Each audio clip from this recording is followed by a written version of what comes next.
Welcome back to Daytime Ottawa here on Rogers TV. Daylight savings times. I know, listen, we can have this discussion and some people like it, some people don't. But regardless, our clocks are going back in just a few days. And for a lot of people, they think, hey, that means I get to catch up on maybe an hour of sleep. Well, that may not be the case. Dr. Joyce Johnson joining us on the show today. Joyce, how are you? I'm doing great. Thank you so much for having me. How are you doing? I'm doing great, thanks. And Joyce, and I think I'm one of those people that are a little guilty of this, where I kind of look forward to it. Oh, good, I'm going to be getting an extra hour of sleep. I'm going to feel better. Oh, you're the same. And now, is that really the case, Joyce? Like, how does this affect? It still does affect our bodies, doesn't it?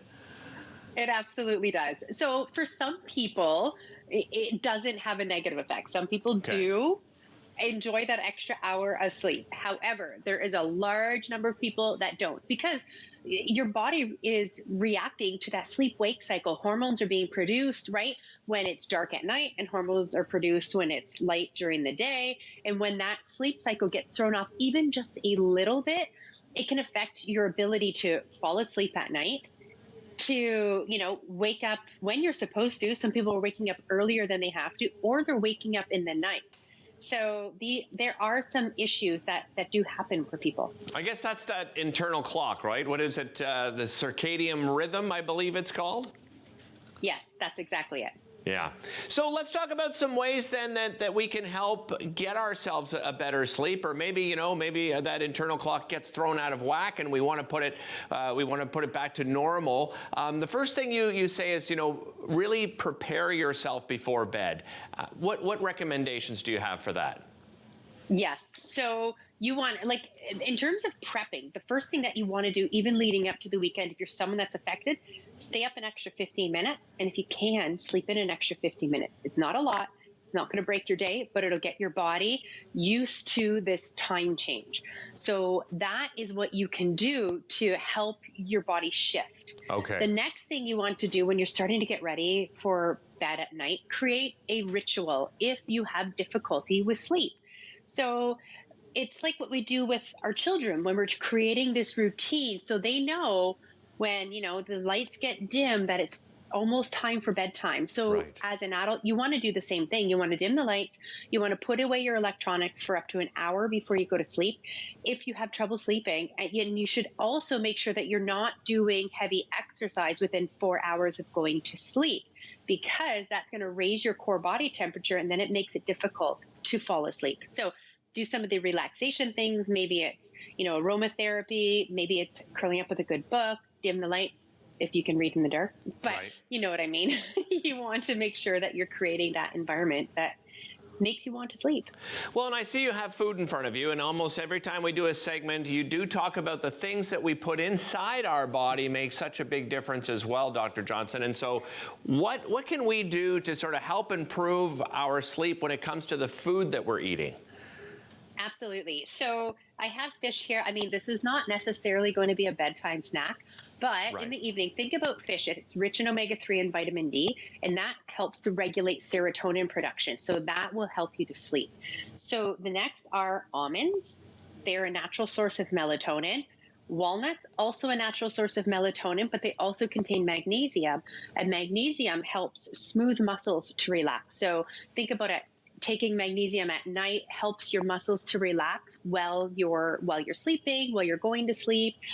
Cherries, I tout cherries all the time when it comes to sleeping. Now, they're not in season, so these are frozen cherries, but they make a really great snack. They're a natural source of melatonin as well. So this is something that you can reach for when you have trouble sleeping. And then, of course, chamomile tea. We know it is not a sedative. So you're able to drive after having chamomile tea. Right. So just know that. But it helps to relax your central nervous system. So it helps to make you calm. So this is something that can be beneficial for helping to sleep. Yeah, and I'm glad you brought up, cherries, especially even frozen, because I never think of frozen cherries, and they're actually more affordable than, when they're in season. I mean, they've been rather expensive the last couple of seasons, so great choice on the frozen cherries. Here's something I'm very guilty of, and that's taking long naps. Now, I don't do it often, but when I do, I find I have such a hard time getting up from a nap. What do you suggest? And first of all, why isn't a long nap a good idea? Well, what happens when you get into those long naps is you're throwing yourself into a sleep cycle, right? And sleep Yeah. cycles tend to be like almost 3 hours long. And really, you don't need that type of recharging during the day. It's tempting to do it, but 15 to 20 minutes, if you can go 15 to 20 minutes, set an alarm to make yourself wake up, you will feel a lot better. Those long naps, you might as well add that sleep time to your daytime. So it's going to take you that much longer to fall asleep at night. So, Joyce, can we sleep too much? Is that a reality? Yeah, absolutely Yeah? you can. So I always tell people, try not to catch up on sleep during the weekend. You're always aiming to between 7 to 9 hours per night. Sometimes you might be at the higher end, sometimes at the lower end, but doing the 12 hours or 13, 14 hours, you're not really getting that benefit because you're missing out on that daytime when you also need to be making hormones in that light when you're awake. Well, speaking of that, getting some sunshine. We live in a climate, right, where the cold weather comes, and oftentimes we sort of lock ourselves in, and instead of just enjoying a beautiful winter day, sunshine or a beautiful fall day, sunshine is still incredibly important during these colder seasons, doesn't it? Yeah, absolutely. So you want to embrace that sunshine. We know that it helps to make you feel, it helps stimulate more hormone production in the body.